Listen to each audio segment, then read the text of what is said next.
कथा का असर इनके ऊपर नहीं हुआ, कथा का असर धीरे धीरे होगा। अगर ये उस तरीके से कथा श्रवण कर ले तो आज इनके लिए भी विमान आएगा। धुंधकारी बैठ करके दिवंगता स्वर्ग लोक की ओर प्रस्थान कर गए, स्वर्ग से वैकुंठ चले गए। सुखदेव भगसूत जी महाराज कहते सोनक, तो कथा सुनने का भी अपना एक नियम, अपना एक तरीका होता है। पर अगर कथा को अच्छे तरीके से शांत चित्त से श्रवण ना किया जाए तो ये कथा ही आपको माया में डाल देगी। तो कथा सुनने के पहले आपको सावधान होकर के बैठना चाहिए, और कथा जब तक हो रही है तब तक कथा ही सुनना चाहिए। भगवान की कथा में बहुत बड़ी शक्ति है। वो शक्ति दुनिया में कहीं नहीं, लेकिन उस शक्ति को महसूस करने की क्षमता हमारे और आपके भीतर होना चाहिए। गोकर्ण जी महाराज ने पुनः गद्दी लगाई और फिर से कथा दूसरी बार उसी गद्दी से दूसरी के लिए 70 जाए जितने जी बैठे हैं, लेकिन किसी के लिए विमान नहीं आया, किसी के लिए विमान नहीं आया। परंतु सुनने का फल तो मिलेगा ही, कथा सुनने का फल तो आपको मिलेगा ही। हे राजन, जिनके कान भगवान की कथा में नहीं लगे उनके कान कान नहीं सांप की बामी है। जिनके नेत्रों ने भगवान का दर्शन नहीं किया उनके नेत्र नेत्र नहीं है, मोर पंख पर बने हुए नेत्र के समान है। मोर पंख के ऊपर नेत्र होता है, सबने देखा है, बहुत प्यारी आंख होती मोर पंख, लेकिन वो देख नहीं सकते। आंख तो है लेकिन वो आंख देख नहीं सकती। इसी प्रकार जिनके कानों ने भगवान की कथा नहीं सुनी वो कान कान नहीं है। जिन हरि कथा सुनी नहीं काना, श्रवण रंध्र यही भवन समाना।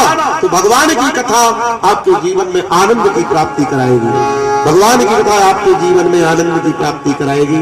सूत जी कहते सोनक, ज्ञान वैराग्य और भक्ति के ऊपर भगवान की कथा का असर हुआ और ज्ञान वैराग्य भक्ति जागृत हुई। आज धुंधकारी जैसा प्रेत जो महाप्रेत था वो भी कथा के प्रभाव से दिव्य लोकों की यात्रा पर चला गया, भगवान को प्राप्त कर लिया।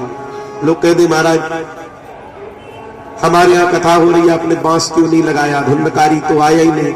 मैं कहता हूं वो धुंधकारी के लिए आसन नहीं है, धुंधकारी तो देवता बन गए, वो तो देवताओं के साथ कथा सुनेंगे, ठीक है ना।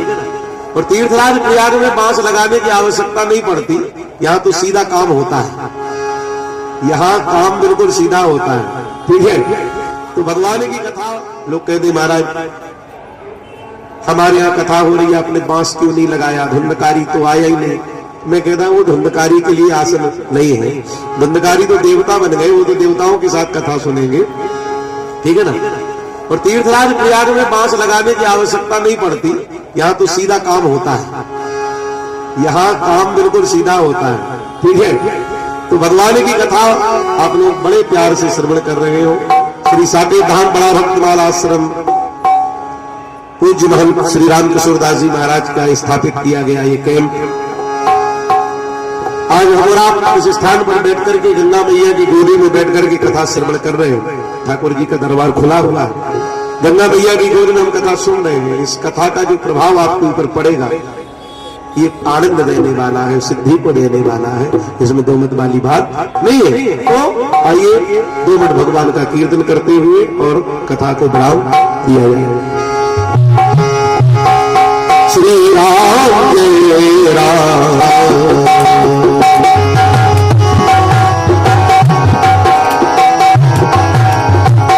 श्री राम जय राम, जय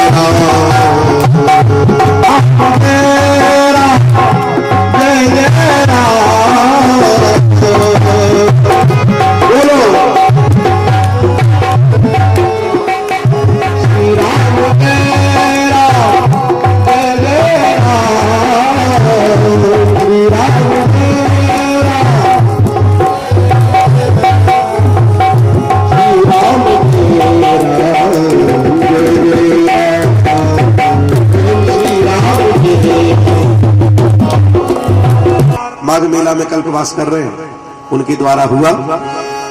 कल के भंडारे के लिए अभी कोई नाम आया नहीं है, पर भंडारा होगा, है ना। अगर किसी की कोई वैसी इच्छा हो तो संपर्क कर सकते हैं। भंडारे अब 16 तारीख तक लगातार चले। ठीक है, आज भागवत भगवान की द्वितीय दिवस की कथा को यहीं पर विराम।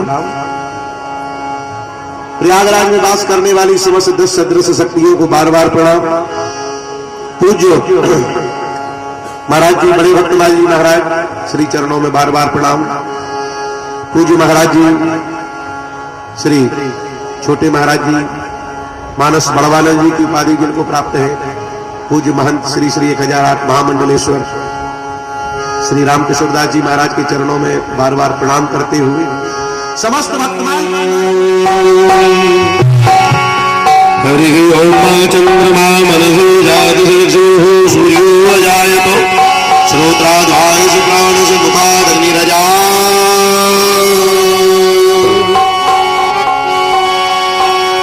मन में है बसी यह चाह मेरे प्यारी छवि रोज निहार करूं बिठला के तुझे मन मंदिर में हरि आरती रोज उतार। मन में है बसी यह चाह मेरे, हे प्यारे परमात्मा, तो जिन्हें राग आता है वो राग में गाओ और जिन्हें राग नहीं आता वो अनुराग में गाओ, क्योंकि ठाकुर जी को अनुराग प्रिय है। राग हो ना हो लेकिन अनुराग होना चाहिए। आरती बोलो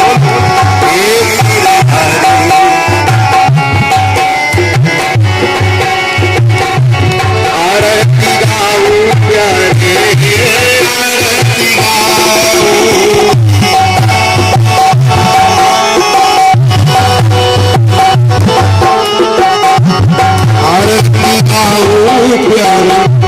आरती गाओ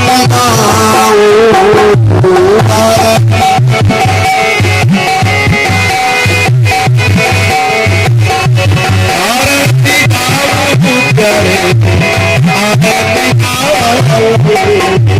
आरती गाओ श्री बाबे बिहारी आरती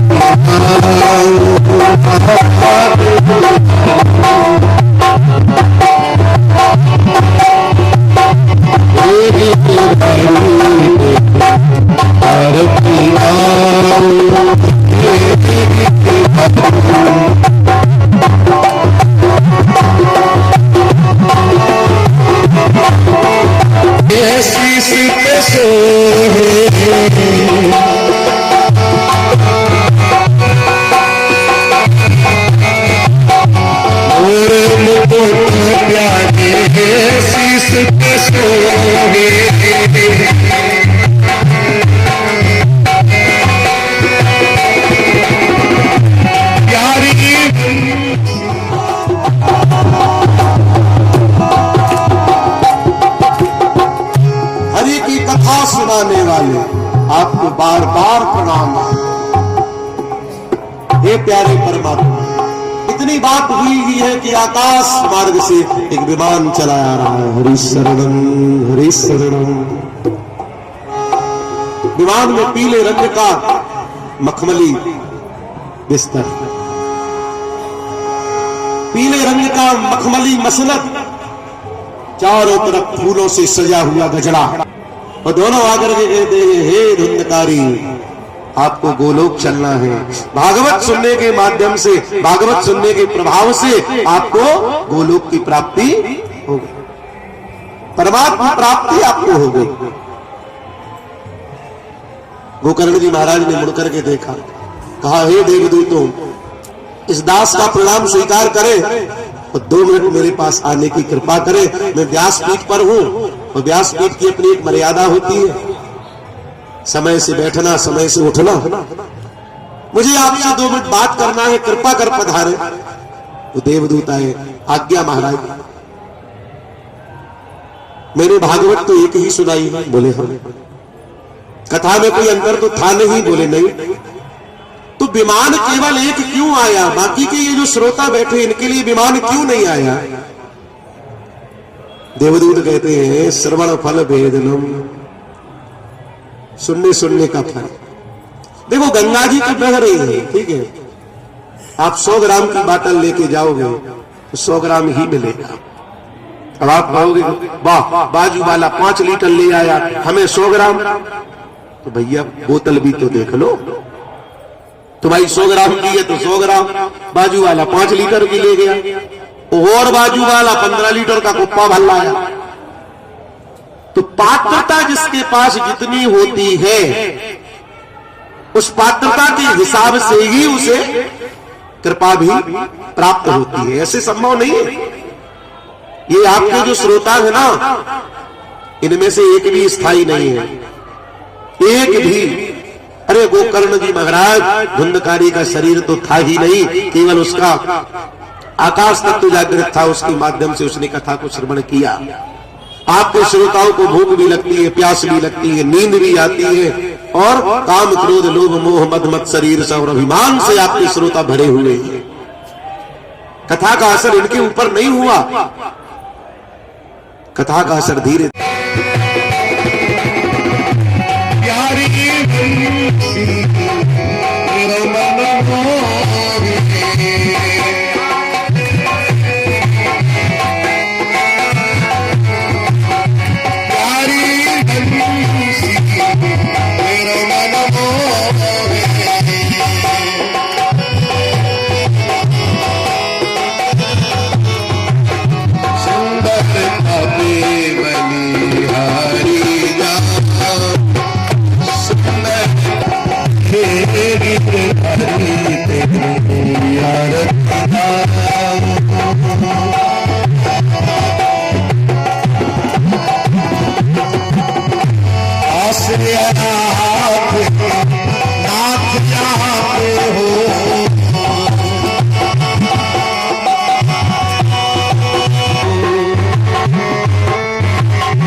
साथ यहाँ पे हो।